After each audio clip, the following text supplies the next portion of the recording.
যে বদনাম আমাদের 71 সালে করে মিথ্যাভাবে, আমরা একটা প্রকৃত স্বাধীনতা যোদ্ধা হিসাবে নিজেদের পরিচয় দেওয়ার জন্য একটা সুযোগ পাব।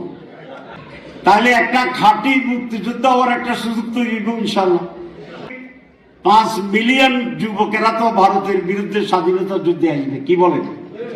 এটার 2 ভাগ করে দেব, 1 ভাগ গেরিলাতে যাইব। জামাতের 4টা-5টা প্রায়োরিটির কথা আপনাদের আজকে বলি।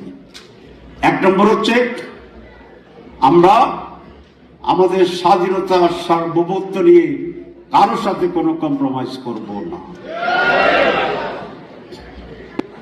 আমাকে আরেক লোকে ভয় দেখাইছে, আপনারা যদি ক্ষমতা আসেন পাশের লোকেরা তো ঢুকে পড়বে। কি বলছে? পাশের লোকেরা ঢুকে পড়বে। তা বলেছে তা আমি দোয়া করতেছি এরা যেন ঢুকে। এ তো বেকুব বলে যে কি বলেন আপনি?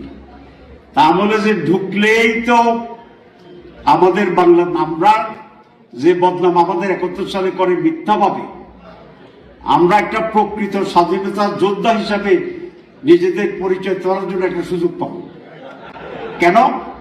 যে আওয়ামী লীগ তো কোনো পাশের লোক ঢুকলে ওদের বিরুদ্ধে যুদ্ধ করতে করবে না, করবে না?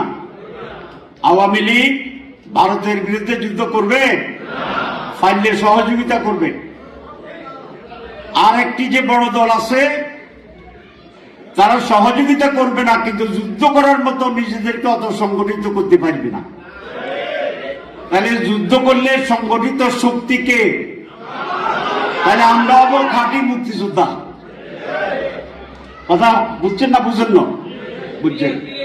তাহলে ক্লিয়ার? জি জি, ইংরেজিতে। তো তাহলে একটা খাঁটি মুক্তিযোদ্ধা হওয়ার একটা সুযোগ তৈরি হইব ইনশাল্লাহ। 2,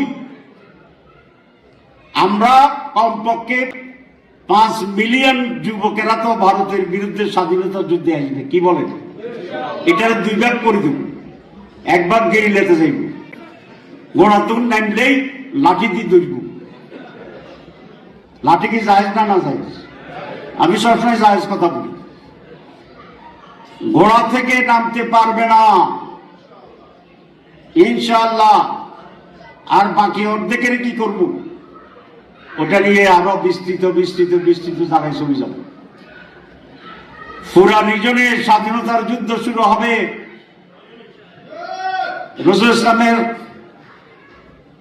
যে হাদিসের যে গাজওয়ায়ে হিন্দ, সেটা বাস্তবায়নের মহাপরিকল্পনা হবে।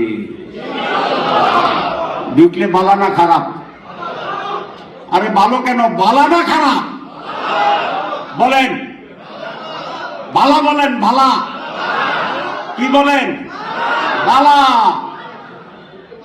খারাপ তো হইবে এই জন্য যদি আপনি দেখে ভয়ে ফালাইয়া দৌড়াইয়া বঙ্গোপসাগরে ফড়ি যান, তারপরে যাবেন কোনা নেই। ফড়ি তো ভাববেন যে যাবেন, তো যাইতে জন্য মাঝখানে ডুববেন।